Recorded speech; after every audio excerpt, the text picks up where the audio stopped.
अभी आने वाला 2026 से लेकर के 2031 तक बहुत भयंकर आने वाला है, बहुत विचित्र आने वाला है, बहुत भयानक आने वाला है, मृत्यु का तांडव होने वाला है। घटनाओं को जाना तो जा सकता है, कई माध्यम है जानने के। जी। कई लोग इसको भविष्यवाणी करते हैं, लेकिन सवाल यही है कि इसको सुधारा कैसे जा सकता है। हम गारंटी लेते हैं, ये जो हम मंत्र बता रहे हैं, इस मंत्र का जाप कर लीजिए। भयंकर से भयंकर पीड़ा, भयंकर से भयंकर कष्ट, बहुत भयानक कितना भी बड़ा कष्ट हो, उसे दूर करने में ये मंत्र सक्षम है। आप किसी भी प्रश्न का तत्काल जवाब दे देते हैं। जी।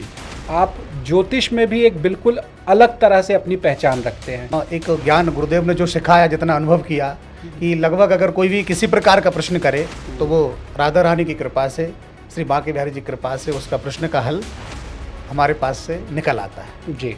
भृगु संगीता आपका प्रश्न भी है, भृगु संगीता उस प्रश्न का उत्तर भी है। जैसा हमारा वेद कहता है, वेद चक्षु के लेदम स्मृतम ज्योतिषम, वेदों की आँख ही ज्योतिष है।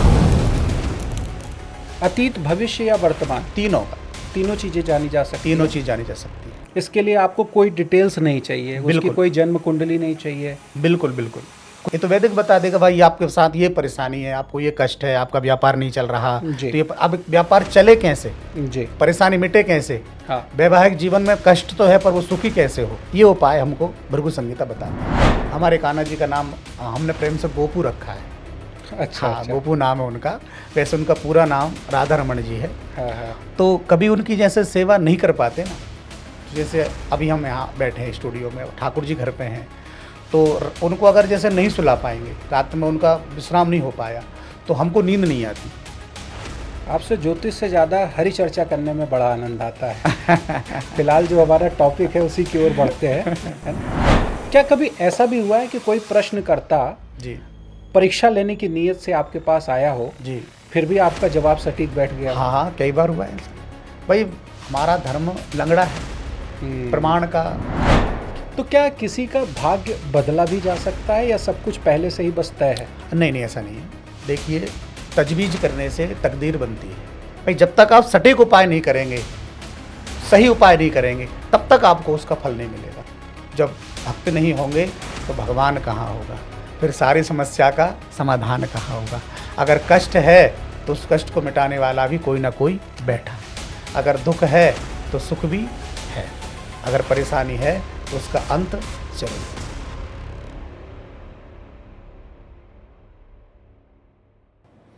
आज का पॉडकास्ट कोई साधारण मुलाकात नहीं है, क्योंकि आज हम आपको जिस शख्स से मिलाने जा रहे हैं वो एक आध्यात्मिक वक्ता भी हैं और एक भविष्य वक्ता भी।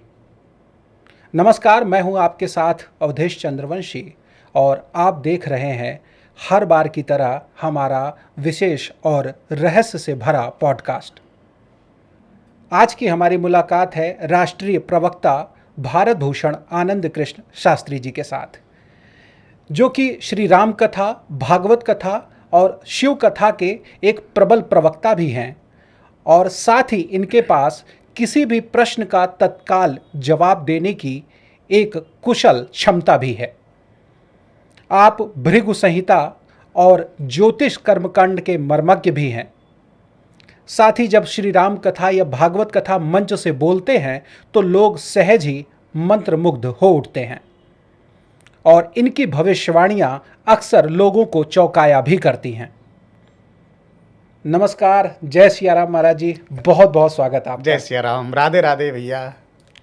देखिए, चूंकि आप हमारे यहाँ पहली बार आए हैं, लोग तो निश्चित तौर पर काफ़ी संख्या में लोग आपको जानते भी हैं, आपको फॉलो भी करते हैं, लेकिन सबसे पहले मैं चाहूँगा कि आप अपने बारे में कुछ बताएं कि आपने इस सफ़र की शुरुआत कैसे की। श्रीधाम वृंदावन से भागवत कथाओं का और ज्योतिष का कर्मकांड का अध्ययन किया जी। और 1996 से ये हमारा पढ़ाई का अध्ययन प्रारंभ हुआ। जी। तो कई वर्षों तक वृंदावन में रहना और वहाँ अध्ययन करना, जी। संतों की सेवा करना, जी। संतों के यहाँ जा कर के उनके झूठी पत्तल उठाना, झाड़ू लगाना और बस संतों का आशीर्वाद लेकर के यहाँ तक पहुँचे हैं। अच्छा जी। तो करीब 16 वर्षों से आप इसी आध्यात्मिक विधा में हैं। और तकरीबन हाँ 16 वर्षों से अधिक वर्ष ही हो गए हैं। अच्छा। हाँ, इस आध्यात्म क्षेत्र में चलते हुए जी जी काफ़ी जी लंबा सफ़र 1996 से जी। पढ़ने गए। इसके बाद वहाँ से जो 2004 से इस क्षेत्र में हमने कदम रखा। तो अभी कौन कौन सी कथाएं आप करते हैं? श्री भागवत कथा और श्रीमद् भागवत कथा और श्री राम कथा और शिव महापुराण कथा। जी। और एक एक दिन के सत्संग भी, कहीं व्यस्तताएं जब ज़्यादा हो जाती है तो एक दिन का सत्संग भी होता है। अच्छा। जो भक्तमाल के ऊपर से चर्चा की जाती है उस कथा को भी हम सभी को श्रवण कराते हैं। आपको व्यक्तिगत तौर पे कौन सी कथा करने में सबसे ज़्यादा आनंद आता है? सबसे अधिक कहें तो श्रीमद् भागवत कथा और भक्तमाल कथा, अच्छा। जिसमें भक्तों का चरित्र है भक्तमाल के अंदर, जो नाभाजी महाराज ने लिखा है, और श्री कृष्ण कथा जिसके हम अनन्य भक्त हैं। जी जी जी जी। उनकी कथा कहने में ज़्यादा। निश्चित तौर पर देखिए, ये जो एक विषय है बड़ा ही गहरा विषय है जी। इस पर भी हम आपसे कभी चर्चा करेंगे, लेकिन आज हम बात कर रहे हैं आपके अंदर जो एक अलग प्रकार की क्षमता है। आप किसी भी प्रश्न का तत्काल जवाब दे देते हैं। जी आप ज्योतिष में भी एक बिल्कुल अलग तरह से अपनी पहचान रखते हैं। जी जी जी। तो ज्योतिष के क्षेत्र में आप कब से आए और आपके पास जो विद्या है ज्योतिष की, वो क्या है विशेष? ज्योतिष का क्षेत्र हमारा 2014 से बना। हमारे जो पूज्य गुरुदेव भगवान हैं श्री राधा मोहन दास जी महाराज जी। और जो ज्योतिष के हमारे परम विद्वान जो हमारे गुरुदेव रहे हैं श्री ब्रह्मऋषि जी महाराज, जी जी। इस समय ज्वाला जी में है हिमाचल प्रदेश में। जी जी जी। तो इनका पूर्ण आशीर्वाद मिला और इन्होंने 2014 में हमको आदेश किया कि तुम भागवत कथा तो करते ही करते हो, जी। तुम्हारी ज्योतिष बहुत अच्छी है, तुम जो बोलते हो वो लगभग हो जाता है। तो हमारा क्या, वो सब गुरु कृपा है, गुरु का आशीर्वाद है और गुरु के वचनों का ही पालन करते हैं। जी। तो ज्योतिष का एक ज्ञान गुरुदेव ने जो सिखाया, जितना अनुभव किया, कि लगभग अगर कोई भी किसी प्रकार का प्रश्न करे तो वो राधा रानी की कृपा से, श्री बांके बिहारी जी की कृपा से उसका प्रश्न का हल हमारे पास से निकल आता है। जी। आप जो ज्योतिष के क्षेत्र में कार्य कर रहे हैं, कौन सी विधा है ये? मतलब किस संहिता के तहत? देखिए, ज्योतिष क्या है, 2 प्रकार की होती है। ठीक है। एक तो होती है जातक ज्योतिष, जी, जिसमें भविष्य की बातों का उल्लेख दिया जाता है। जी। और एक होती है संगीता ज्योतिष, जिसमें पौराणिक और वैश्विक स्तरों का विश्लेषण दिया जाता है। तो हम दोनों ज्योतिषों को मान करके चलते हैं। जातक ज्योतिष भी, जिसमें भविष्य की वाणी का उद्बोधन किया जाए, और एक संगीता ज्योतिष। और संगीता ज्योतिष का मतलब होता है, हमारे प्रकर ज्योतिष में 18 प्रकार के हैं, जैसे कि ब्रह्मा, आचार्य, भृगु, और तुम्हारे पुलस्त्य, गर्गाचार्य जी महाराज, और तुम्हारे पाराशर जी महाराज, कश्यप जी महाराज, ऐसे ही भृगु जी महाराज हुए। उन्होंने, इन सब ने अपनी अपनी ज्योतिषों का उल्लेख किया। तो जो भृगु संगीता जो एक ज्योतिष है, उसके आधार पर हम लोगों की परेशानियों का निवारण करने का प्रयास करते हैं। और लगभग जहाँ तक अभी तक जो मौका लगा है, जिसने जो प्रश्न किया है उसको उसका उत्तर मिला है और अवश्य उसका कष्ट दूर हुआ है। आपने बताया 18 प्रकार के 18 प्रकार के 18 प्रकार के ज्योतिष है। फिर ज्योतिष 18 प्रकार, ज्योतिष 2 प्रकार के हैं। अच्छा, 18 प्रकार के प्रकरण हैं। प्रकरण। तो 18 प्रकार के प्रकरण हैं, जिसमें आपने भृगु संहिता पे ही महारत हासिल की। तो 18 प्रकार के हैं, फिर भी आपने भृगु संहिता को ही चुना? इसलिए चुना कि भृगु संहिता के अंदर वो सब है जिसकी आज के टाइम में समाज को ज़रूरत है। भृगु संहिता आपका प्रश्न भी है, भृगु संहिता उस प्रश्न का उत्तर भी है। जैसा हमारा वेद कहता है, वेद चक्षु क्लेदम स्मृतम ज्योतिषम। वेदों की अगर कोई आँख है तो वो ज्योतिष है। और ज्योतिष ऐसी आँख है, जैसे शरीर पूरा स्वस्थ हो और शरीर में आँख ना हो तो शरीर चल नहीं सकता। ऐसी वेद कितना ही अध्ययन कर लिया जाए, कितना ही पढ़ लिया जाए, कितना भी आप कर्मकांड के ज्ञाता बन जाए, लेकिन अगर आपको रास्ता दिखाने वाली ज्योतिष नहीं है तो आप उस कर्मकांड का, उस वेद का भी आप कुछ नहीं कर सकते। तो वेद चक्षु क्लेदम स्मृतम ज्योतिषम, वेदों की आँख ही ज्योतिष है। ज्योतिष रहेगी तो वो देख पाएगी ना कि वेद क्या कहना चाह रहा है, धर्म क्या कहना चाह रहा है, शास्त्र क्या कहना चाह रहा है, उपनिषद क्या कहना चाह रहा है। तो भृगु संहिता एक वेस्ट आँख, जैसे आँखें बहुत हैं, पशु पक्षियों की भी आँखें होती हैं, अन्य और भी जो भी हैं सब जीव जंतुओं की सबकी आँखें हैं, लेकिन मनुष्य की आँख सर्वश्रेष्ठ, मनुष्य की आँख सर्वश्रेष्ठ। तो अब मनुष्य देह अगर हमको प्राप्त हुई है तो जैसे जातियाँ अनेक हैं, वर्ण अनेक हैं, लेकिन सबसे सुंदर यात्रा कौन सी? मानी जाती है मनुष्य। मनुष्य की।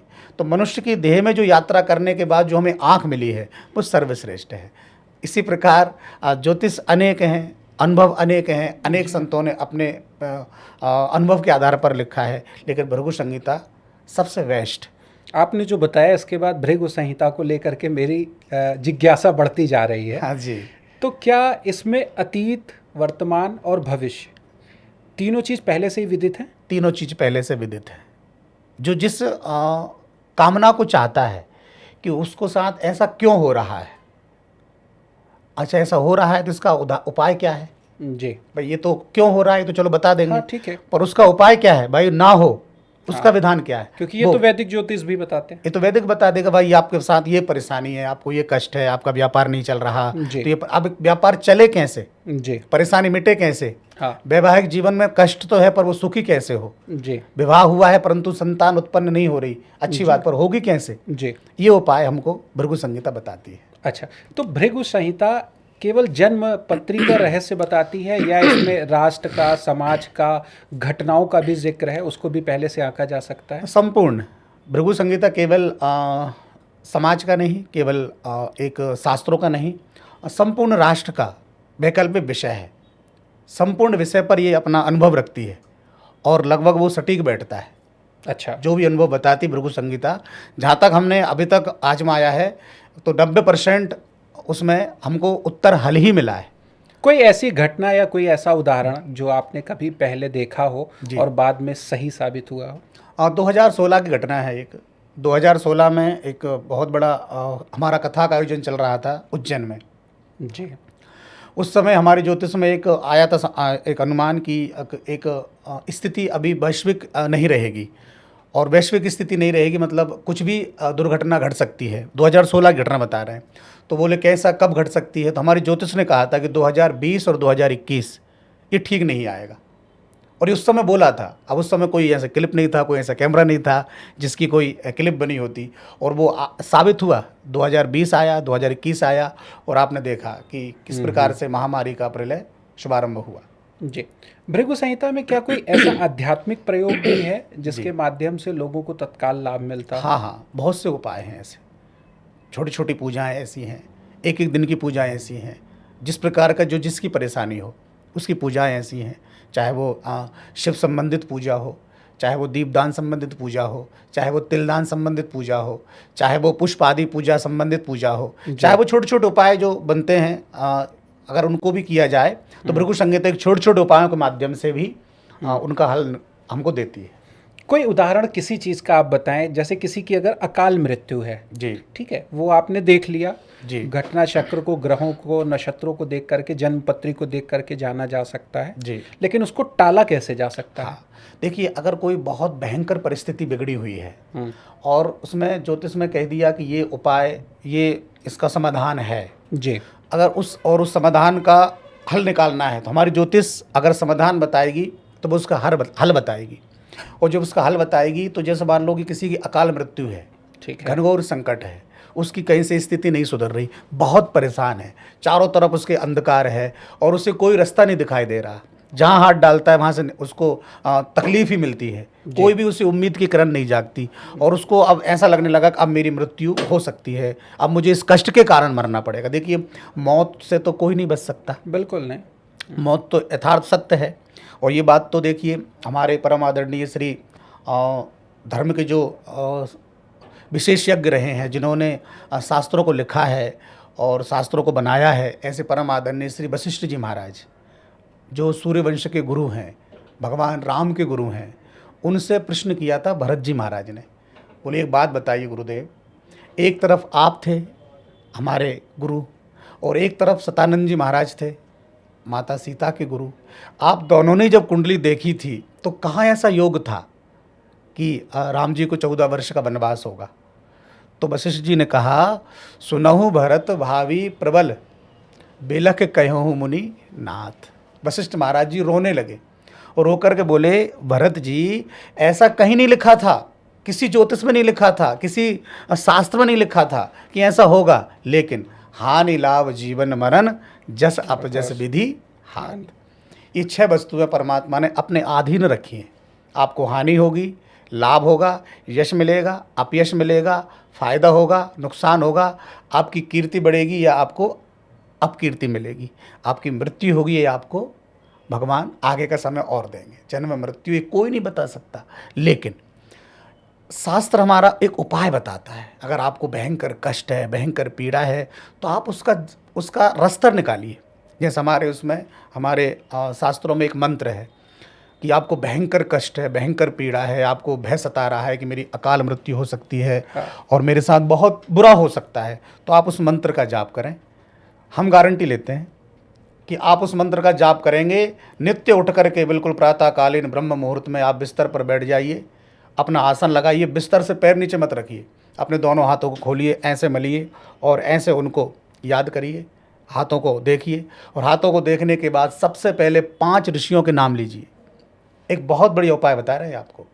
अच्छा। हाँ, सबसे पहले 5 ऋषियों के नाम लीजिए। पहला नाम श्री सनत कुमार जी महाराज, दूसरा नाम श्री नारद जी महाराज, तीसरा नाम श्री सुखदेव जी महाराज, चौथा नाम श्री भीष्म जी महाराज और 5वां नाम परम आदरणीय श्री हनुमान जी महाराज। हनुमान जी बड़े संत हैं, हनुमान जी को संत की उपमा दी गई है, हनुमान जी महाराज।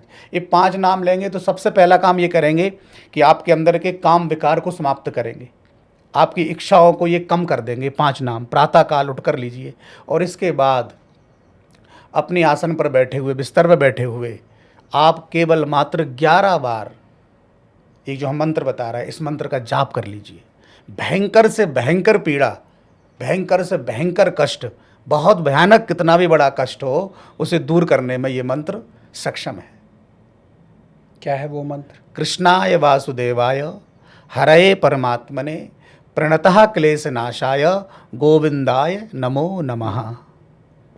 11 बार कहिए इसको। कृष्णाय वासुदेवाय हरये परमात्मने प्रणतः क्लेशनाशाय गोविंदाय नमो नमः। बड़ी से बड़ी परिस्थिति को दूर करने में ये मंत्र सक्षम है। तो ये सुबह बिस्तर पर ही बैठ करके करना है? इसको आप सोते टाइम कर लीजिए, अच्छा। आप प्रातःकाल उठकर कर लीजिए, आप दिन में जब जब चाहें तब जितनी बार कर लीजिए, आपका जितनी बार मन कर उतनी बार कर लीजिए। मिनिमम 11 बार तो करना लेकिन इसको प्रातःकालीन उठकर के कम से कम 11 बार कहना है, सोते समय कम से कम 11 बार कहना है और जब तक कहना है तब तक आपका वो कष्ट दूर नहीं हो जाता जिस कष्ट के लिए आप इस मंत्र का जाप कर रहे हैं। आप करना प्रारंभ कर दीजिए, स्वयं का अनुभव है ये। कृष्णाय वासुदेवाय हरये परमात्मने प्रणतः क्लेशनाशाय गोविंदाय नमो नमः। केवल एक आप ही हैं जो क्लेशों का हरण करते हैं। आप वो देव हैं कि नाम भी ना लिया जाए तो आप पुकार सुन करके रक्षा करने आ जाते हैं। इसका जीता जागता उदाहरण है परम आदरणीय श्री गजेंद्र महाराज, जिन्होंने केवल भगवान को याद किया था, नाम नहीं लिया था और आपने आकर के बचाया था। जिस प्रकार आपने गजेंद्र को बचाया उसी प्रकार आप मेरी रक्षा करें। मैं दास आपके चरणों में बार बार निवेदन करता हूँ, प्रणाम करता हूँ। प्रणतः क्लेशनाशाय गोविंदाय नमो नमः। मेरे प्रणाम को स्वीकार करें और जो मेरा कष्ट है उसे दूर करने में मेरी सहायता करें। केवल आप एक ऐसे मात्र हैं जो मेरा कष्ट हरण कर सकते हैं। इसका अर्थ ये है। ये तो मुझे एक तरह की बड़ी भाव विभोर करने वाली प्रार्थना लगी और जहाँ तक मैं समझ पाया कि ये पूर्ण समर्पण है। समर्पण है कि आपने सब कुछ सौंप दिया। वही कहते हैं ना कि अब सौंप दिया इस जीवन का सब भार तुम्हारे हाथों में। तो अब सब कुछ आपके ही ये हमारा खुद का निजी अनुभव है। इतने वर्षों की जो साधना है, 2004 से ये यात्रा चल रही है कथाओं की।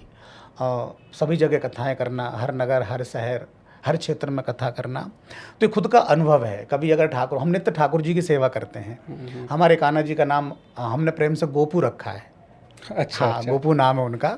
वैसे उनका पूरा नाम राधा रमन जी है। हाँ। तो कभी उनकी जैसे सेवा नहीं कर पाते ना, तो जैसे अभी हम यहाँ बैठे हैं स्टूडियो में, ठाकुर जी घर पे हैं, तो उनको अगर जैसे नहीं सुला पाएंगे, रात में उनका विश्राम नहीं हो पाया, तो हमको नींद नहीं आती, हमको ऑटोमेटिक बेचैनी बनी रहती है। अगर हम अगले दिन फ़ोन करके पूछें कि ठाकुर जी की सेवा ठीक हो रही है या ठाकुर जी व्यवस्थित है, तो वो बताते हैं फिर, अरे वो कल गलती हो गई, कल वो हम सुला नहीं पाए उनको। तो ये वो ऐसा हमको अनुभव कराते हैं, तो उनसे एक ऐसा रिश्ता हो गया है। तो ये खुद का निजी अनुभव है कि अगर इस मंत्र का ऐसा करेंगे तो निश्चित वो उस परेशानी से आपको बाहर निकालेंगे। निश्चित तौर पर भक्ति का एक जो भाव है वो बड़ा ही सहज भी होता है, सरल भी होता है और उतना ही आश्चर्यजनक लाभ भी देने वाला होता है। लेकिन चूंकि हम विषय जो बात कर रहे थे भृगु संहिता ज्योतिष, हाँ। हाँ, और ज्योतिष के बारे में, तो भृगु संहिता या ज्योतिष के माध्यम से कभी कोई ऐसी भी भविष्यवाणी आपने की हो जी। जिसको आपको लगता है कि लोग भी देख करके उसको चौंके हो, या जिसने स्वयं आपको चौकन्ना किया हो, चकित किया हो? हाँ जी जी, एक घटना हुई थी ऐसी हमारे साथ, हम नाम नहीं लेंगे। एक सज्जन थे, उनके यहाँ संतान नहीं हो रही थी, कई वर्ष हो गए थे। तो हमने उनकी कुंडली देखी और उनसे कहा कि तुमको संतान अवश्य होगी, आप ये उपाय करिए। उनको हमने उपाय बताया और उन्होंने वो उपाय किया। भगवान की कृपा हुई और ये 2011-12 की बात है, और परमात्मा की कृपा हुई और उनके यहाँ गर्भधारण हुआ ईश्वर की कृपा से। समय आया, उनके यहाँ 9 महीने पूर्ण हुए, डॉक्टर इलाज हुआ, तो वो किसी डॉक्टर के यहाँ गए। तो उन्होंने डॉक्टर ने कहा कि तुम्हारे यहाँ बच्चा ही नहीं है, तुम्हारे पेट में एक कोई परेशानी है जिसके कारण पेट फूला हुआ है, उसकी मशीन में नहीं आ रहा। ये सत्य घटना है। और वो रात को 3 बजे हमको फ़ोन करके बोल रहे हैं, गुरुजी आप बताइए क्या करें, हम डॉक्टर मना कर रहा है। बोले तुम्हारे यहाँ बच्चा है ही नहीं है। ये आश्चर्य लग रहा होगा, कैसे हो सकता है, 9 महीने बच्चा डिलीवरी होने वाली, डॉक्टर ने मना कर दिया, बोले तुम्हारे यहाँ बच्चा नहीं है। तो हमने उनको कहा कि आप अस्पताल चेंज कर दीजिए, दूसरे में जाइए, हम गारंटी लेते हैं तुम्हारे यहाँ बच्चा है, तुम ऑपरेशन कराइए। वहाँ मशीन फेल थी, लेकिन हमारी ज्योतिष का कमाल था कि हम रात को 3 बजे उनके नाम से पूजा करने बैठे और ठाकुर जी कृपा हुई, आज उनके यहाँ बेटा है। अच्छा, आज उनके यहाँ बेटा है। तो ये उनको हमने पहले ये भविष्य कर दिया था तुमको ऐसा होगा, और उनके यहाँ हुआ ऐसा। ये अकस्मात हुआ, ये सब कृपा हुई ठाकुर जी की। अभी 2024 की बात है, अभी की ताज़ी घटना है। एक किसी का बहुत विवाद था, उनका बहुत दिक्कत आ रही थी, पति पत्नी में आपस में इतना विवाद था कि तलाक के कागज़ कंप्लीट रखे थे, और उन्होंने संयोग की बात की। अचानक उनको हम मिल गए, उन्होंने हमसे आकर कहा, और वो जो कह रहे तो वो मना भी कर रहे उनके साथ वाले, आप मत सुनाओ गुरुजी को, कुछ नहीं होगा। जब कागज़ कंप्लीट रखे हैं तलाक के, वकील तैयार बैठा है, बस यहाँ से जाएंगे और हम लोग तलाक लेंगे। पर हमने उनकी कुंडली देखी, उनकी नाम देखा, तो हमने देखा कि तुम दोनों पति पत्नी का तलाक है ही नहीं है। और हम आपको प्रमाण दे सकते हैं, नाम दे सकते हैं, पर वो नाम देना ठीक नहीं रहता। नहीं ठीक है। तो उनको हमने कहा तुम्हारा तलाक नहीं है, और आज ईश्वर की कृपा से उनका तलाक नहीं हुआ। आज वो दोनों पति पत्नी साथ में हैं, साथ में रह रहे हैं।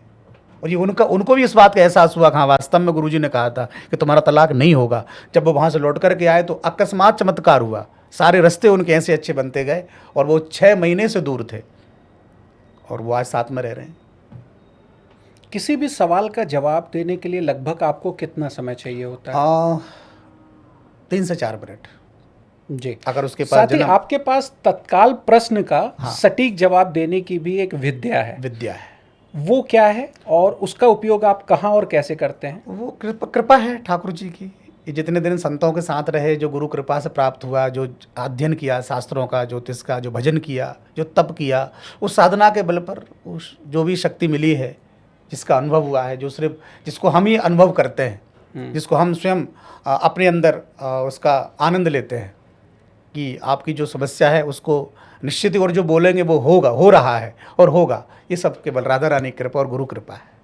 कोई ध्यान साधना या विशेष आराधना नहीं है? नहीं, उसी की देन है, ध्यान का ही देन है, साधना की देन है। जो हम साधना करते हैं, जो हम तप करते हैं, जो हम भजन करते हैं, 17-18 घंटे बैठ करके आज भी जो हम जप करते हैं, भजन करते हैं, उसी की देन है ये। उसी के बल पर बोल पा रहे हैं, गुरु कृपा के बल पर बोल पा रहे हैं। आज अगर भृगु संहिता कहें, हम दर्शन शास्त्र कहें, अन्य और भी आपको शास्त्रों की बात बताएं या ज्योतिष की बात बताएं, तो चाहे वो उमेश चंद जी की ज्योतिष हो, चाहे वो कृष्ण मूर्ति जी की ज्योतिष हो, चाहे वो कश्यप जी की ज्योतिष हो, चाहे वो किसी प्रकार का कोई ग्रंथ हो, चाहे वो कैसी भी ज्योतिष हो, पर बिना कृपा के संभव नहीं है। पढ़ के व्यक्ति सिर्फ ज्ञानी बन सकता है, पर उस ज्ञान को संचार करने के लिए तो गुरु की आवश्यकता है। और वो जब तक गुरु कृपा नहीं करता तब तक जीवन में संभव नहीं हो पाता। तो हमारे गुरुदेव की हम पर बहुत बड़ी कृपा है। बहुत पूज्य हमारे गुरुदेव भगवान हैं, जिनका आशीर्वाद दास पर है। बचपन से उनके चरणों की सेवा की है, उसी का फल है कि आज कोई सा भी प्रश्न करे और उसका उत्तर देने में गुरुजी ने हमें सक्षम बना दिया है। तो इस पर कोई भी प्रश्न किए जा सकते हैं? किसी सामाजिक घटना के बारे में भी पूछा जा सकता है? जी, किसी भी प्रकार का प्रश्न हो, चाहे उसकी सामाजिक घटना हो, चाहे राष्ट्र के प्रति कोई प्रश्न हो, चाहे अपना कोई प्रश्न हो, या उसको खुद के भविष्य का कोई प्रश्न हो, अतीत, भविष्य या वर्तमान, तीनों का, तीनों चीजें जानी जा सकती तीनों हैं। चीज़ जानी जा सकती है। इसके लिए आपको कोई डिटेल्स नहीं चाहिए, उसकी बिल्कुल। कोई जन्म कुंडली नहीं चाहिए, बिल्कुल बिल्कुल, कुछ नहीं चाहिए इसके लिए। अगर ये भी व्यक्ति के पास नहीं है तो भी जवाब दिए जा सकते हैं। जी जी जी। कोई घटना अगर हो गई है, घटित हो गई है, हाँ। जैसे एक बहुत साधारण तौर पर लेते हैं कि किसी व्यक्ति के साथ कोई दुर्घटना हो गई है, किसी के घर में कोई चोरी हो गई है, या कोई ऐसी हो गई है, कोई ऐसी रहस्यमय घटना है जिसका आज तक पता नहीं चल पाया है, जी। किसी की मृत्यु हो जाती है उसके परिवार में कारण, वो नहीं जान पाता है। हाँ। तो इन सभी घटनाओं को जाना जा सकता है। जाना जा सकता है, बिल्कुल। हम उसके अतीत, भविष्य, वर्तमान तीनों को बता सकते हैं कि ये ऐसे हुआ होगा, ये ऐसे हो सकता है। कोई भी घटना अगर पीछे घटी है जिसका उसे पता नहीं है, जो आपने बोला चोरी हो या मृत्यु हो या और कोई परेशानी हो जिसकी उसको जानकारी चाहिए, तो वो अगर प्रश्न करेगा तो हम उससे उसका टाइमिंग पूछ के, या जितना हमको जो पूछना रहेगा उससे पूछ करके हम उसको उसका उपाय बता सकते हैं। अच्छा। और उसका निवारण पूरा कर सकते हैं कि हाँ, ये मृत्यु अगर हुई तो क्यों हुई, कैसे हुई, किस कारण से हुई, ये हमको अनुभव हो जाता है। जैसे अभी आने वाले समय में हम तमाम तरह की आपदाएं देख रहे हैं, जी। कहीं बाढ़ है, कहीं भारी बारिश हो रही है, पूरे गांव के गांव बह जा रहे हैं, कई ऐसी प्राकृतिक दुर्घटनाएं हो रही हैं, अभी हाल ही में बड़ा प्लेन क्रैश हुआ। तो क्या दिसंबर तक का समय, आगामी समय भारत के लिए कैसा होगा? हम एक बात बताएं, जी। अगर आप हमारे खुद के ज्योतिष का अनुभव पूछें हमसे, जितना हमने अनुभव किया है, हमारा खुद का जो अनुभव है, अभी आने वाला 2026 से लेकर के 2031 तक बहुत भयंकर आने वाला है, बहुत विचित्र आने वाला है, बहुत भयानक आने वाला है। मृत्यु का तांडव होने वाला है। पूरे वैश्विक जो जनसंख्या है वो तकरीबन 65-70 करोड़ के आसपास रह जाएगी। ऐसा आने वाला समय है जिसमें अभी ये 8-9 महीने तो बहुत विचित्र हैं, इनमें तो बहुत बच कर के रहना है। 8-9 महीने बहुत भयंकर हैं, ये इनको बच कर के रहना है। हम जो कह रहे हैं 2031 तक का भविष्य, भगवान ऐसा ना करे, परमात्मा रक्षा करें, बुरा ना हो, लेकिन हमारी ज्योतिष ऐसा कहती है।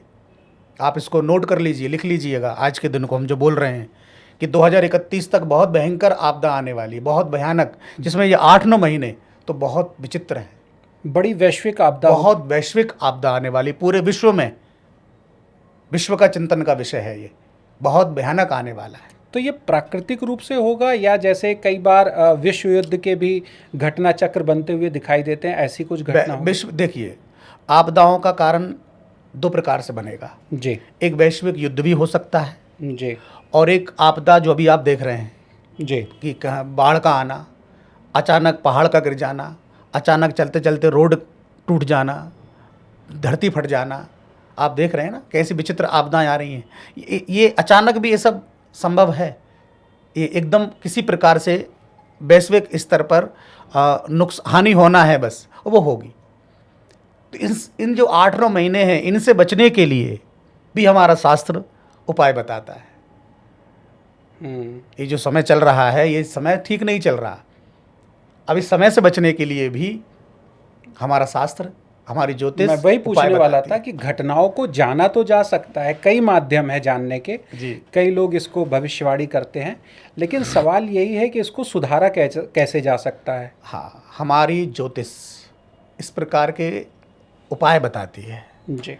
अब ये 8-9 महीना का जो विचित्र घटनाक्रम है, इस घटनाक्रम से बचने के लिए सबसे बढ़िया तरीका है, ज़्यादा से ज़्यादा हमारे देश में यज्ञ होना चाहिए। ज़्यादा से ज़्यादा बैठ करके भजन की मात्रा बढ़नी चाहिए, नाम का जाप होना चाहिए, ज़्यादा से ज़्यादा हमारे गौ माता की सेवा होनी चाहिए। आज जो स्तर बढ़ रहा है हमारे देश का, आज जो स्तर बिगड़ेगा पूरे विश्व का, तो वो केवल और केवल मात्र गौ माता के कारण बिगड़ेगा। गावो विश्वस्य मातरः, गाय केवल एक हमारी माँ नहीं है, गाय पूरे विश्व की माँ है। केवल भारत नहीं, पूरा विश्व गौ माता के कारण विनाश की ओर चला जाएगा। आज आप देखिए, गाय रोड पे खड़ी रहती है, हम एसी कमरे में बैठे रहते हैं, दूध तब तक गाय देती है जब तक व्यक्ति उसे घर में रखता है, फिर रोड पे मरने के लिए छोड़ देता है। हम कहते जरूर अपने आप को हिंदू हैं, पर ईमानदारी से बताइए कितने हिंदू हैं जो गाय की सेवा करते हैं? ये जो वैश्विक स्तर को विनाश को ले जाने का अगर कोई कारण बनेगा तो हम और आप, हम हिंदू उसका कारण बनेंगे। मैंने अपने ग्रंथों से जाना है कि पृथ्वी ने भी गाय का ही स्वरूप लेकर के भगवान के सामने रुदन किया था। बिल्कुल सत्य है ये, बिल्कुल सत्य है। क्या है ये घटना चक्र, जरा बताएं आप। जब चारों तरफ त्राहिमाम त्राहिमाम मचा हुआ था, जब कंस का अत्याचार बढ़ गया था, जब कंस चारों तरफ से अपना दुराचार कर रहा था, कंस ने जब अपने पिताजी को जेल में डाल दिया था, कंस का अत्याचार इतना बढ़ गया कि कंस के भय से सभी कांपने लगे। कंस का ग्रोह इतना ज़्यादा हो गया, इतना बड़ा हो गया कि उसने अपने ग्रोह में, अपनी टीम में बड़े बड़े राक्षसों को शामिल कर लिया। चाहे वो तृणावर्त हो, चाहे वो अघासुर हो, चाहे वो बकासुर हो, चाहे वो धनकासुर हो, चाहे वो पूतना हो, बड़े बड़े चाहे प्रलंबासुर हो, चाहे कुवलयपीठ नाम का एक हाथी था, वो बड़े बड़े योद्धा अपने टीम में शामिल कर लिए। इस तरह अत्याचार बढ़ गया, इतना अत्याचार बढ़ गया कि जिसकी कोई सीमा नहीं थी। हद तब हो गई जब अपनी चचेरी बहन को विवाह करके श्री वसुदेव जी के साथ विदा कर रहे थे, उसी टाइम पर आकाशवाणी हुई कि तुम जिस बहन को विदा कर रहे हो, इन्हीं का अष्टम पुत्र तुम्हारा काल बनेगा। और माता देवकी को जान से मारने के लिए तलवार निकाल ली। वसुदेव जी ने प्रार्थना की कि तुम राजा हो, ऐसा कर्म करोगे तुम्हारा अपयश होगा, अपनी बहन को मारोगे। अरे अष्टम पुत्र से भय है, मैं तुम्हें वचन देता हूँ कि देवकी के अष्टम पुत्र को तुम्हें ला करके दूंगा। परंतु इसकी बुद्धि मलिन हो गई थी। इन्होंने देवकी और श्री वसुदेव जी को जेल में बंद कर दिया, अति कष्ट दिया, बहुत कष्ट पहुंचाया। उसी समय महाराज पृथ्वी के चारों ओर अंधकार छा रहा था, तो महाराज पृथ्वी ने फिर गौ माँ का रूप लिया और पृथ्वी गौ का रूप बनाकर भगवान के पास गई और भगवान से जाकर के बोली, हे प्रभु मेरी रक्षा करो, मेरे ऊपर कंस का अत्याचार बढ़ता जा रहा है। तब भगवान ने कहा कि जाओ, मैं जल्दी आऊँगा और तुम्हारे ऊपर से भार को उतारूंगा। तब भगवान आए। जब जब होए धर्म की हानि, बाढ़ असुर अधम अभिमानी, तब तब धरी प्रभु विविध शरीरा। तब भगवान किसी न किसी रूप में आते हैं जब अत्याचार दुराचार ज़्यादा बढ़ जाता है। तो ऐसे भगवान की 24 अवतार है, जिसमें 23 अवतार हो गए हैं। कल की अवतार अब कलयुग में होना है, जिसको 24वां अवतार कहेंगे।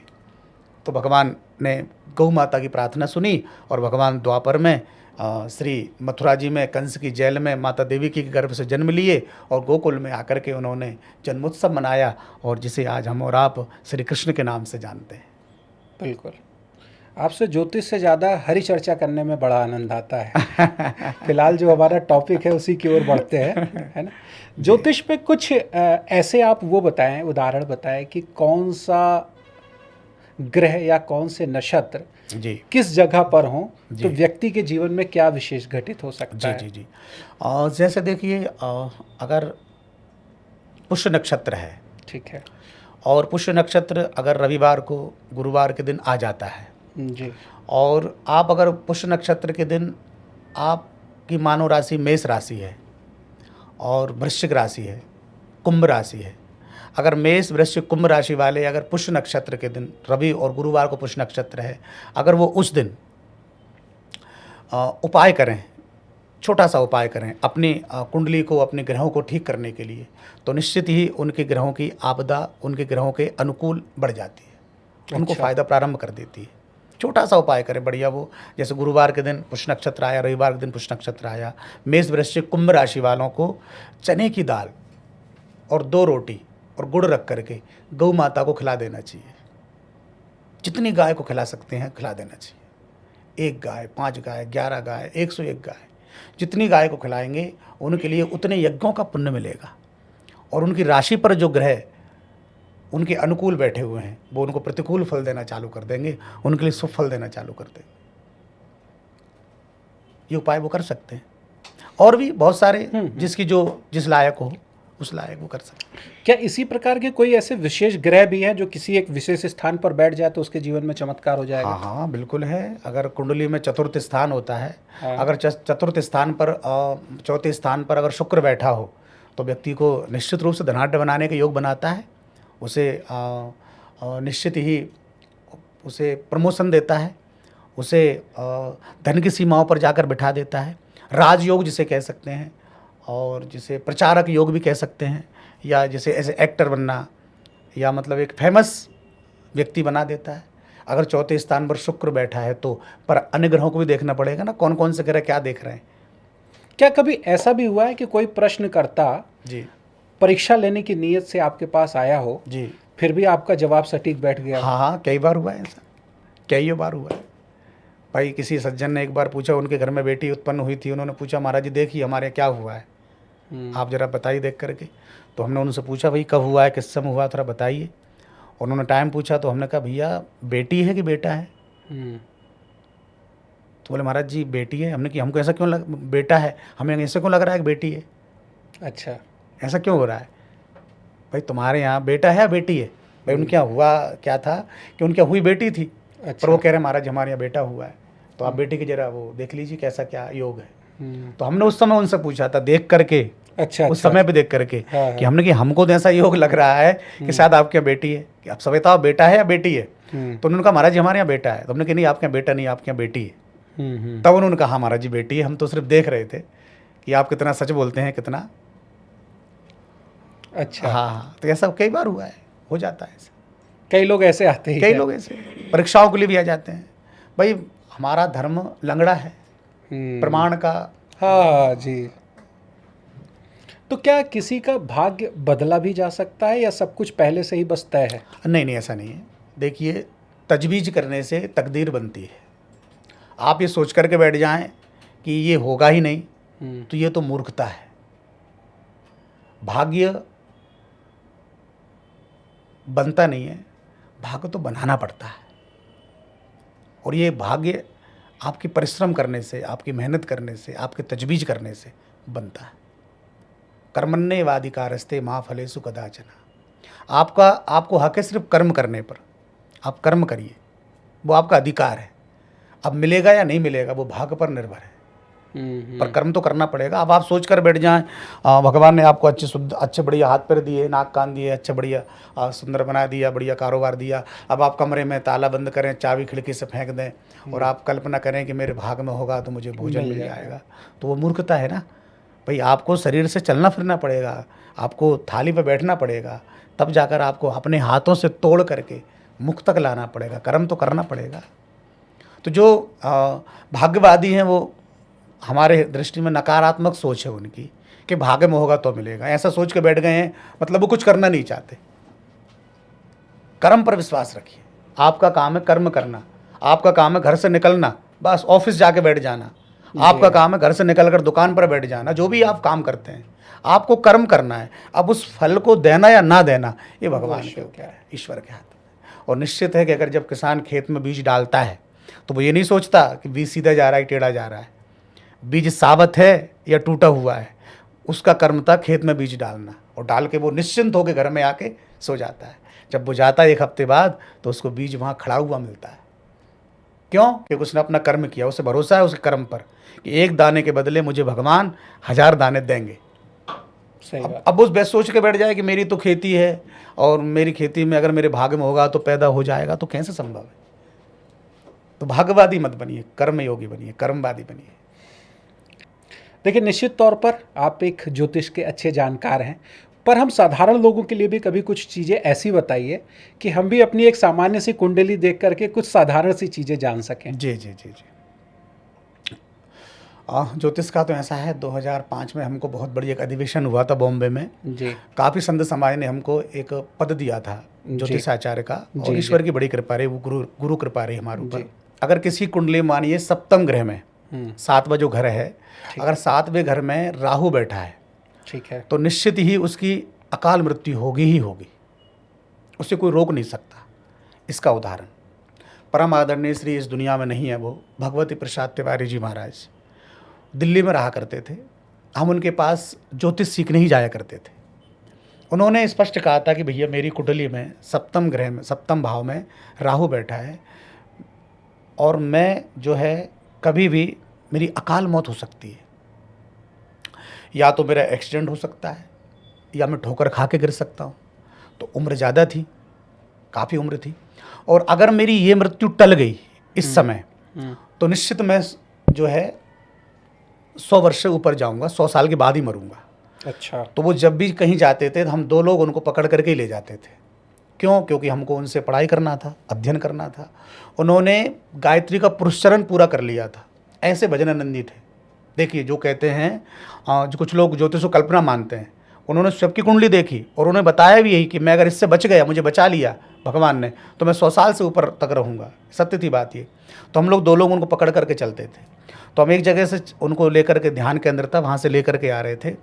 तो एक चैम्बर का होल खुला हुआ। हाँ लगा हुआ था, वो ढक्कन लोहे का वहाँ लगा हुआ था, लोहे का चैम्बर वाला। तो महाराज जी को पकड़ के ला रहे हैं। वो महाराज जी का जैसे ही पैर उस लोहे के, उस चैम्बर के ढक्कन पे रखाया, ऑटोमेटिक ढक्कन टूट गया और नीचे महाराज जी, उनको हमने ऊपर खींचा और लेकर के महाराज जी को आए। महाराज जी ने कहा, देखो मैंने कहा था, अगर आज तुम लोग मुझे नहीं पकड़े होते तो आज मेरी मृत्यु निश्चिंत थी, निश्चित मुझे मौत आती। लेकिन जो मैंने पुरस्चरण किया है, जो मैंने भजन किया है, जो मैं जाप करता हूँ, जो मैं साधना करता हूँ, उसी साधना का फल है कि आज मैं मौत को भी मात दे करके सुरक्षित हो गया। अब मैं 100 वर्षों तक नहीं जाऊँगा। और सच में 105 साल के होकर महाराज जी के प्राण गए। हम इसके साक्षी हैं। दिल्ली भंगेल में महर्षि आश्रम में परम आदरणीय श्री भगवती प्रसाद तिवारी जी रहा करते थे। साथ ही कोई विशेष प्रकार की ऐसी भी कोई ग्रहों की युति है जो व्यक्ति के कुंडली में जहाँ पर बैठी हो तो कुछ उसको साधारण या असाधारण बनाती हो? हाँ देखिए, अगर मानिए कि आपका मंगल ग्रह जी। आपके द्वितीय या तृतीय, द्वितीय या चतुर्थ भाव में बैठा हुआ है, तो निश्चित ही आपको धन का स्वामी बना देता है। आपके पास धन आएगा ही आएगा। अगर शनि आपका पंचम भाव में बैठा हुआ है तो निश्चित मानिए कि आप बैठे रहिए, कुछ मत करिए, ऑटोमेटिक आपके पास कहाँ से आएगी, लक्ष्मी पर आएगी। आप मिट्टी को हाथ लगाएंगे, सोना बन जाएगा। अगर आपका शनि पंचम भाव में बैठा हुआ है तो आप हाथ लगाइए मिट्टी को, वो सोना बन जाएगी। अच्छा, ये ग्रहों का चक्र है भाई। जब कुंडलियों में ग्रह आते हैं ना शुभ फल देने के लिए, तो वो ऑटोमेटिक किस्मत को चमका देते हैं। और वही ग्रह जब कुंडली में आते हैं अशुभ फल देने के लिए, तो रावण को नहीं छोड़ा और भगवान श्री राम को नहीं छोड़ा। वही शनिदेव जब रावण की कुंडली में गए तो रावण को 14 लोकों का स्वामी बना दिया, भगवान राम को 14 वर्ष का वनवास दे दिया। नाम एक, राशि एक, ग्रह भी एक। और वही राम जब राम जी की कुंडली में आए तो रावण को मृत्यु दंड दिलवा दिया और राम जी का राज्याभिषेक करा दिया। तो ग्रहों ने किसी को नहीं छोड़ा, ग्रहों से कोई नहीं बच सकता है। ये जो कहते हैं अरे ये सब ऐसा कुछ नहीं होता, ग्रह कुछ नहीं होते, कुंडली कुछ नहीं होती, ना, उसका परिणाम भोगना पड़ता है भाई। हमारा शास्त्र कह रहा है जी कि जब तक आपको ज्योतिष आंख है वो नहीं बताएगी रास्ता, तो आपको पता कैसे चलेगा? आप उपाय करके तो देखिए भाई। जब तक आप सटीक उपाय नहीं करेंगे, सही उपाय नहीं करेंगे, तब तक आपको उसका फल नहीं मिलेगा। हम आपसे कहते हैं गारंटी के साथ, अगर जो ग्रह हम बता रहे हैं वहाँ बैठे हों और फिर भी अगर व्यक्ति के जीवन में परिवर्तन ना हो तो हमसे उपाय पूछे, हम बता देंगे क्यों परिवर्तन नहीं हो रहा है। संभव ही नहीं है। अगर आपके पंचम भाव में शनि बैठा हो, मंगल बैठा हो आपका द्वितीय चतुर्थ भाव में, तो आप कोई रोक ही नहीं सकता आपको आगे बढ़ने से। अच्छा, चतुर्थ भाव में शुक्र बैठा हो तो आपको राजयोग बनता है। पैसा तो अपनी जगह है, लेकिन राजयोग के योग बनते हैं कि आप धन तो आएगा ही आएगा, लेकिन नाम के साथ धन आएगा। अच्छा, हाँ, आप फेमस व्यक्ति बनकर के आप उस धन को प्राप्त करेंगे। ऐसी कौन कौन सी समस्या है जिसमें आपके माध्यम से व्यक्ति को विशेष लाभ मिल सकता है? समस्याएं तो देखिए, इस जीवन में ऐसा कोई नहीं है जिसके पास समस्या ना हो, ना, निश्चित तौर पर, है ना। हर व्यक्ति कोई ना कोई समस्या से जूझ रहा है।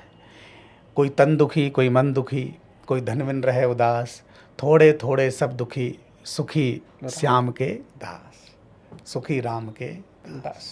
इस दुनिया में समस्या सबके पास है, लेकिन अगर समस्या है तो उसका समाधान है। बस फर्क ये है होता है कि समस्या किस प्रकार की है और आप समाधान कैसा कर रहे हैं, किसके माध्यम से कर रहे हैं, किसके द्वारा कर रहे हैं, कहाँ जाकर आप समाधान पूछ रहे हैं। अगर आपकी समस्या का समाधान आप किसी ऐसे व्यक्ति के पास पूछते हैं जिसके पास उसका उपाय है, तो निश्चित आपकी समस्या का समाधान हो जाएगा। जब भक्त नहीं होंगे तो भगवान कहाँ होगा, फिर सारी समस्या का समाधान कहाँ होगा। अगर कष्ट है तो उस कष्ट को मिटाने वाला भी कोई ना कोई बैठा है। अगर दुख है तो सुख भी है, अगर परेशानी है तो उसका अंत जरूर है।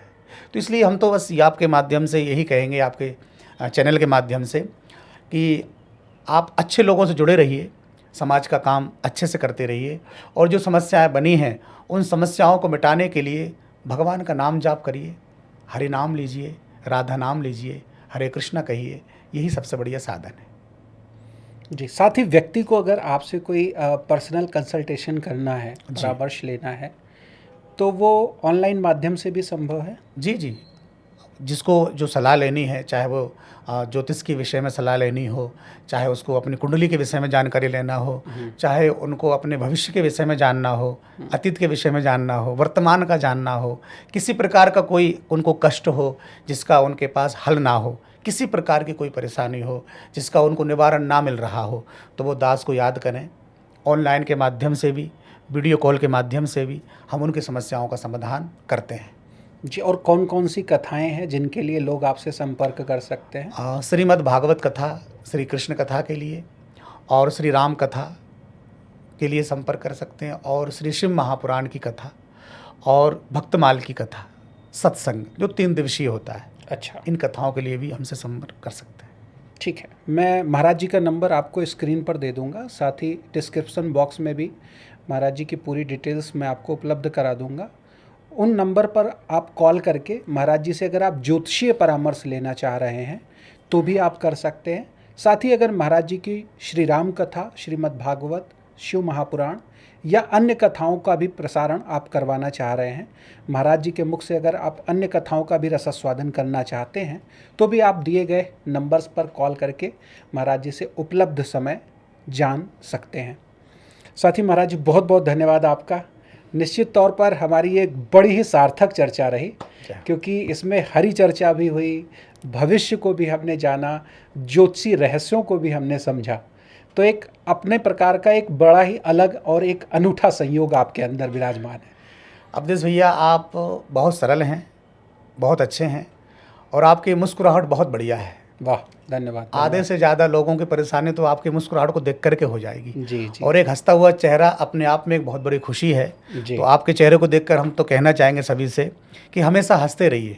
कल का दिन किसने देखा है, आज का दिन खोए क्यों, जिन घड़ियों में हंस सकते हैं उन घड़ियों में रोए क्यों। हमेशा प्रसन्न रहें, सभी लोग खुश रहें। जी जी। यही सबसे प्रार्थना है, हमारे बाकी बिहारी से प्रार्थना है, राधा रमन जी से प्रार्थना है कि संपूर्ण देशवासी हमेशा हंसते रहें, मुस्कुराते रहें, उनकी परेशानियों को हमारे बिहारी जी हमेशा दूर करते रहें, हमको माध्यम बनाएं और सबके कष्टों को दूर करें। यही आशा हमारी राधा रमन जी से है। चलिए महाराज जी, बहुत बहुत धन्यवाद। पुनः आपका आभार विशेष समय देने के लिए और हमारे दर्शकों से बहुत सारी रहस्यमय चीज़ों को साझा करने के लिए। और मैं ज़रूर चाहूँगा कि एक बार हम लाइव प्रश्नोत्तरी भी करें, क्योंकि जो आपके अंदर क्षमता है प्रश्न का तत्काल जवाब देने की व तत्काल चीज़ों को समझ करके उसका निवारण बताने की, उन चीज़ों को भी हम लाइव माध्यम से दर्शकों तक पहुँचाएँ। जी जी, ज़रूर ज़रूर, आप जब भी रहेगा, समय मिलेगा तो हम ज़रूर करेंगे। चलिए महाराज जी, पुनः बहुत बहुत आभार आपका। जी, जी। साथ ही मैं अपने दर्शकों से चाहूँगा कि अगर आप कोई महाराज जी से विशेष सवाल लेना चाहते हैं तो आप कमेंट बॉक्स में भी आप अपने सवाल छोड़ सकते हैं। महाराज जी से हम अगली बार जब भी मुलाकात करेंगे, अगले पॉडकास्ट में आपके चुनिंदा सवालों को हम लेंगे और उन सवालों के जवाब महाराज जी से भी हम जानेंगे। साथ ही अगर आप हमारे दर्शक चाहते हो कि महाराज जी के साथ हम लाइव सेशन करें और लाइव प्रश्नोत्तरी भी आप सभी के लिए करें, एक विशेष प्रकार के नंबर से आप सवाल पूछ पाएँ और महाराज जी उसका तत्काल जवाब दें, जिससे आम और साधारण लोग जो कि यहाँ तक नहीं मिल पा रहे हैं महाराज जी से, उनको तत्काल हमारे उस कार्यक्रम के माध्यम से तमाम सवालों के जवाब मिल सकें। तो आप सभी कमेंट बॉक्स पे अधिक से अधिक कमेंट कीजिए ताकि हम महाराज जी को पुनः बुलाएं और उनसे उन तमाम रहस्यमय सवाल जो आपके मन में हैं उनके सवालों के जवाब ले सकें। साथ ही अगली कड़ी में फिर इसी तरीके से रहस्यमय विषय पर चर्चा होगी, कोई आध्यात्मिक विद्या होगी या कोई रहस्यमय साधना होगी। तब तक के लिए मुझे दीजिए इजाज़त, अगली कड़ी में फिर होगी आपसे मुलाकात। तब तक के लिए जय श्री राम।